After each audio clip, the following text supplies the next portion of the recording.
चिराग जी review petition डाल रहे हैं, आपके साथ में है। मेरा कहने का मतलब है कि कोई भी आदमी जब एग्रीड होता है तो करेगा, अपना अपना विचार है।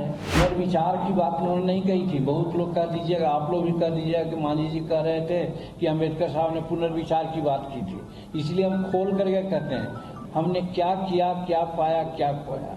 लेकिन आज 77 वर्ष 76 वर्ष हो गए आजादी के, क्या एक बार समीक्षा हुई? चिराग पासवान और जीतन राम मांझी में हो गया मतभेद। रिजर्वेशन को लेकर जारी मतभेद में मांझी जी ने चिराग पासवान को बता दिया कि वो अब क्या सोचने लगे हैं। एनडीए में इन दोनों के बीच मतभेद के कारण हो गया घमासान। सुप्रीम कोर्ट के SC/ST आरक्षण में कोटे में कोटा और इसमें क्रीमी लेयर लागू करने के फैसले के बाद से बिहार में सियासत तेज हो गई है। हालांकि नेता प्रतिपक्ष तेजस्वी यादव ने इसका विरोध किया है। वहीं तेजस्वी यादव के विरोध करने के बाद हाजीपुर से सांसद और केंद्रीय मंत्री चिराग पासवान ने भी कोर्ट के फैसले पर आपत्ति जताई है, जिसके बाद एनडीए में घमासान देखने को मिलने लगा। चिराग के विरोध को बिहार के पूर्व सीएम और वर्तमान में केंद्रीय मंत्री जीतन राम मांझी ने स्वार्थ बताया है। चिराग जी रिव्यू पिटीशन डाल रहे हैं, आपके साथ में है। मेरा कहने का मतलब है कि कोई भी आदमी जब एग्रीड होता है तो करेगा, अपना अपना विचार है।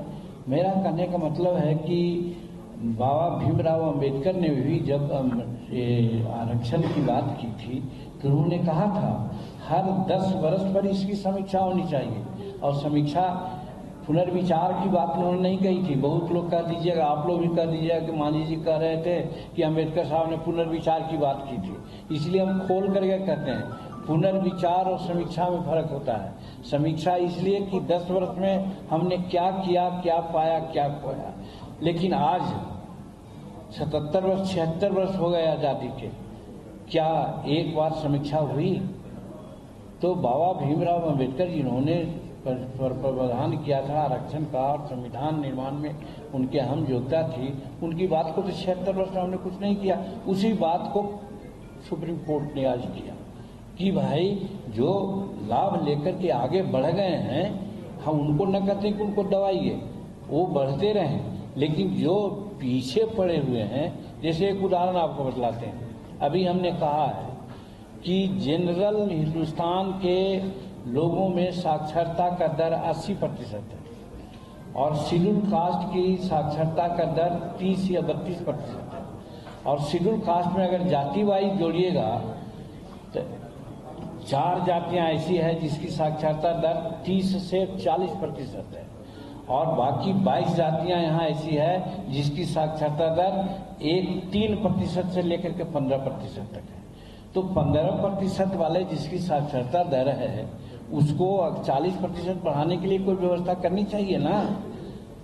सवाल है, कोई गाड़ी जा रही है रांची से राजधानी एक्सप्रेस, अब कोई गाड़ी है पैसेंजर, तो अगर दिल्ली पहुंचाने के लिए तो पैसेंजर को तो पुश करना पड़ेगा ना। तो उसी प्रकार से शेड्यूल कास्ट में जो 48 और 76 वर्षों में आगे बढ़ गए हैं तो वो बढ़ें, उनको रोकने की बात कहाँ है। लेकिन जो नहीं बढ़े हैं, जिनकी साक्षरता दर 30% का 20%, 15% से भी कम है, तो क्या लोग यही चाहते हैं? इसलिए यदि कोई सुप्रीम कोर्ट के मामला को चैलेंज करने की बात की है तो मैं कहता हूं कि वो अपने स्वार्थ में किया है, समाज के लिए नहीं किया है। समाज तो यही चाहिए जिसकी चर्चा आप लोगों के सामने कहूं कि रामायण में बात आई है कि मुखिया मुख सो चाहिए, खान पान में एक, पालक पोषक सकल जल, तुलसी सहित विवेक। तो विवेक से होना चाहिए।